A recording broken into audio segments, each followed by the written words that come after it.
ఇప్పుడు కొత్తగా వెలుగులోకి వచ్చిన వార్త ఏంటంటే మనకి ఇంతకుముందు తెలిసిన ఒక వార్త. అతనికి ఇంకొక ఎఫ్ఐఆర్ ఉందని మన అందరికీ తెలుసు. బయట పెట్టింది ఎవరు, ఈ వైష్ణవి మదర్ ఎవరైతే ఉన్నారో తను బయట పెట్టారు. సో నేను చెప్పుకొచ్చేది ఏంటంటే ఆమె ఏదో బ్లాక్మెయిల్ చేస్తుందంట ఈ హర్యానా అబ్బాయిని. సో బ్లాక్మెయిల్ చేసినప్పుడు ఈయన ఫ్యామిలీ వరకు రావాలా. ఒక అమ్మాయి నన్ను ఇలా బ్లాక్మెయిల్ చేస్తుంది, మరి ఇది కరెక్టేనా, నేను నెక్స్ట్ స్టెప్ ఏం తీసుకోవాలని ఫ్యామిలీతో డిస్కస్ చేయాలి. అంతేగాని ఆమె ఎవరో ఫోర్స్ చేస్తుందని ఈమెను చంపడము ఇలా చేయడం అనేది రాంగ్. ఒక మనిషిని చంపే హక్కు ఏ మనిషికి లేదు ఫస్ట్ థింగ్. అలాంటిది వీడు చంపి కూడా వాడు ఎంత అసలు ధైర్యంగా మంచిగా తినుకుంటా తాగుకుంటా పండుకుంటా మంచిగా చూసుకుంటారు. లగ్జరీ లైఫ్ లీడ్ చేస్తున్నాడు PS లా, మంచి లైఫ్ లీడ్ చేస్తుంది. అట్లాంటి వానికి అన్ని బెనిఫిట్స్ ఎందుకు? మరి ఇప్పుడు చనిపోయిన అమ్మాయి తల్లి కానీ అన్నలు కానీ వదిన కానీ పిల్లలు కానీ పిచ్చోళ్ళు అయిపోతారు. సో ఆమెకు జస్టిస్ అంటే వాళ్ళకి ఎట్లా న్యాయం జరగాలి? వాళ్ళకి ఎలా జరుగుతుంది న్యాయం జరుగుతుంది? సో ఎలా జరుగుతుంది న్యాయం జరుగుతుంది అంటే వాడిని తీసుకొచ్చి వీళ్ళకి అప్పచెప్పాల. వీళ్ళకి అప్పచెప్తేనే న్యాయం జరుగుతుంది. అంతవరకు న్యాయం అనేది జరగదు. అది అవును, అదే మెయిన్ థింగ్. అది ఇప్పుడు తప్పు చేసినోడు ఆలోచించండి. తప్పుని కరెక్ట్ అంటే తప్పు చేసిండు శిక్షించడానికి ఎందుకు ఇంత ఆలోచిస్తున్నారు? గవర్నమెంట్ కావచ్చు, పోలీసు వాళ్ళు కావచ్చు, చట్టం కావచ్చు, లా కావచ్చు, ప్రతి ఒక్కరు కావచ్చు. ఒక మనిషిని చంపే హక్కు ఒక మనిషికి ఎక్కడ? అది దట్టు వైఫ్ అంటే ఎన్నో హోప్స్ తో, ఎంతో కేరింగ్ తో, ఎంతో లవ్ తో, ఎంతో నమ్మకంతో ఒక స్టెప్ వేసినప్పుడు అలాంటి మనిషిని చంపడం కాక, బేబీని చంపడం కాక మనకి అంత లగ్జరీ లైఫ్ ఎందుకు లీడ్ చేపిస్తుర్రు అందరు కలిసి? అంతే కదా. ఇప్పుడు ఇదే ఏపీలో జరుగుతాయి, ఇదే దుబాయ్ లో జరుగుతాయి, వాళ్ళు ఇట్లనే ఊకుంటారా? ఇంత కామ్ ఉంటారా? ఎట్లా జరుగుతుంది? ఎట్లా రియాక్ట్ అవుతారు? చంపి పడేస్తారు. మరి ఎందుకు తెలంగాణలో ఇంక ఇట్లా జరుగుతుంది? ఇంకెందుకు రియాక్ట్ అవ్వట్లేరు? ఆ తల్లి కడుపు కోత నువ్వు తీరుస్తావా, నేను తీరుస్తానా, చట్టం తీరుస్తుంది? ఎవరు తీరవాలా? అన్ని చంపుతానే ఆ తల్లి కడుపు చల్లబడుతుంది. ఈ వైషమ్మ కడుపులో ఉన్న బిడ్డ, చనిపోయిన బిడ్డ, వాళ్ళిద్దరు ఆత్మ శాంతించాలంటే వాడిని చంపేయాలి. వాడిని బతుకుంచితే మాత్రం వాడు 10 నెలలకు వచ్చినా 10 సంవత్సరాలకు వచ్చినా పబ్లికే చంపేస్తారు. మీకు శాత కావట్లేదా? పబ్లిక్ వదిలేయుర్రి వాడిని, హరి వాళ్ళ అమ్మని పబ్లిక్ వదిలేరు, పబ్లిక్ చూసుకుంటాం అంతే. అదే వాళ్ళ అన్న వాళ్ళు కానీ ఎవరైనా కానీ చెప్తున్నాను కదా, వదిలేయాలి. పబ్లిక్ వదిలేస్తే వన్ సినిమా అయింది, అప్పుడు మేము చూపిస్తాం. వాళ్ళ అన్నలు కావచ్చు, పబ్లిక్ కావచ్చు, ఫ్యాన్స్ కావచ్చు, వాట్ ఎవర్ అందరం. కానీ ఒక ప్రాణాన్ని చంపే హక్కు వాడికి ఎలా వచ్చింది? అసలు ధైర్యం ఎక్కడిది? ఏం చూసుకొని మనకు అంత ధైర్యం వచ్చింది? ఏం చూసుకొని వాడిని అంతగానం చంపాల్సిన అవసరం ఏమొచ్చింది? కట్టుకున్న భార్య, నమ్మి వచ్చిన భార్య, ఇల్లరికం వచ్చిండు వాడికి అంత గట్స్ ఎక్కడికి వెళ్ళి వచ్చినాయి? ఫస్ట్ థింగ్, హరిబాబు అనే వ్యక్తి ఎవరైతే ఉన్నారో సో ఆయన జైల్లో జరిగింది. జైల్లో పెట్టిన తర్వాత హెల్త్ బాగాలేదు, ఇప్పుడు ICUలో పెట్టారు. సో ట్రీట్మెంట్ అనేది అయితే నడుస్తుంది. అసలు దీనికి కారణం ఏమై ఉంటుంది?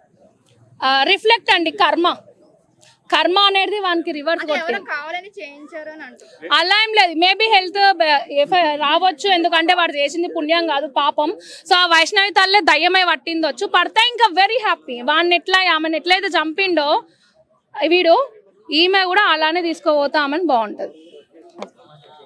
So end of the day మాత్రం వాడిని చంపేయాలా. కోర్టు చట్టం మీరందరు మీరు మనుషుల మానవత్వం ఏ మాత్రం మిగిలింటే, ఇది ఇంకా రిపీట్ కావద్దు అనుకుంటే ఈ హరి అనే పర్సన్ కి మీరు శిక్ష చేస్తేనే ఇట్లాంటి మన తెలంగాణలో రిపీట్ కావు. లేదు మీరు మాకెందుకు లేవన్నీ వదిలేసుకుంటే ఇలానే జరుపుకుంటూ పోతే ఇంతకన్నా క్రూరంగా తయారయ్యే ఛాన్సెస్ చాలా ఎక్కువ ఉంటాయి.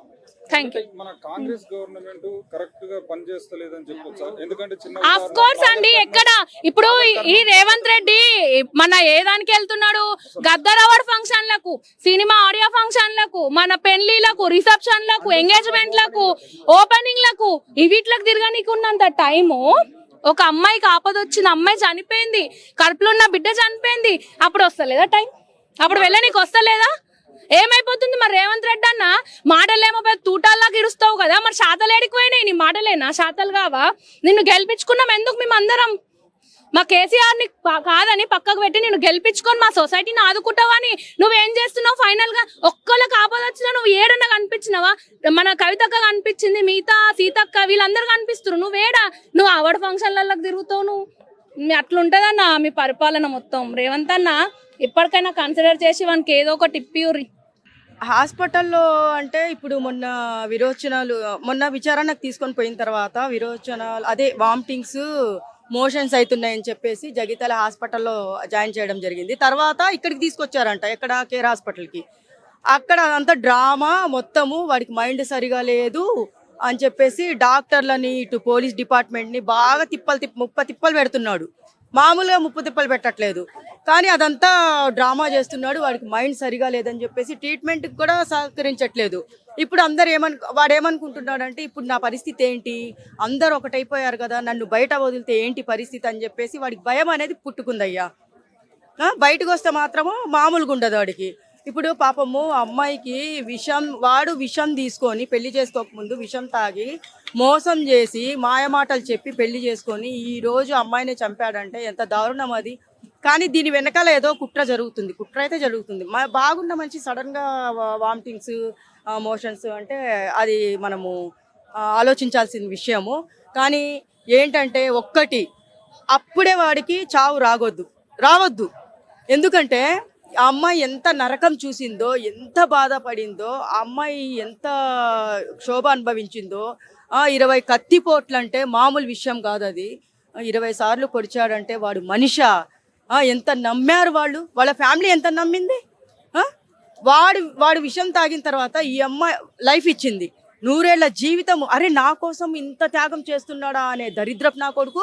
ఈ రోజు నువ్వు అమ్మాయికి, వాళ్ళ ఫ్యామిలీ మెంబర్స్కి, వాళ్ళ అన్నలకి నువ్వు ఇంత మాయమాటలు చెప్పి పెళ్లి చేసుకొని సంవత్సరం లోపే చంపేశావంటే అది ఎంత పాపం. అది మామూలు పాపం కాదు కదా. చూశారు కదా వాళ్ళ అన్న కూడా సమాధి మీద పడుకొని ఆమెకి ఏమేమి ఇష్టమో రామ్మ తిందు రామ్మ అని చెప్పేసి ఆ వీడియో చూస్తుంటే అందరికీ కళ్ళల్లో నీళ్ళు వస్తున్నాయి అయ్యా, ఎంత కన్నీళ్ళు వస్తున్నాయి. ఆల్రెడీ వాళ్ళు పాపము పెళ్ళయిన తర్వాత 5 లక్షలు కట్నం ఇచ్చారంట, మళ్ళీ స్థలం ఇచ్చారంట. అమ్మాయికి స్థలం కూడా ఇచ్చారు, ఇల్లు కట్టిస్తున్నారు. అంత చేసిన ఇప్పుడు 15 మంది 16 మంది అన్నదమ్ములు అంటే ఎంత అదృష్టవంతురాలు కదా. చాలా అదృష్టవంతురాలు అమ్మాయి, చాలా అదృష్టం చేసుకుంది. అలాంటి అమ్మాయిని ఇలా చేయకూడదయ్యా. వాళ్ళు నైట్ చంపేటప్పుడు కూడా వాళ్ళకి తెలిసిందంట, అమ్మాయికి ఆకలేస్తుంటే వదిలిపెట్టు, నేను హాస్పిటల్కి వెళ్ళాలంటే వీడు వెకిలి చేష్టలు చేసి వెకిలి నవ్వుతుంటే బయటకు వినిపించిందంట తెలుసా. వాళ్ళమ్మ చెప్తుంది కదా, వాళ్ళమ్మ మాటల్లో మనం వింటున్నాము.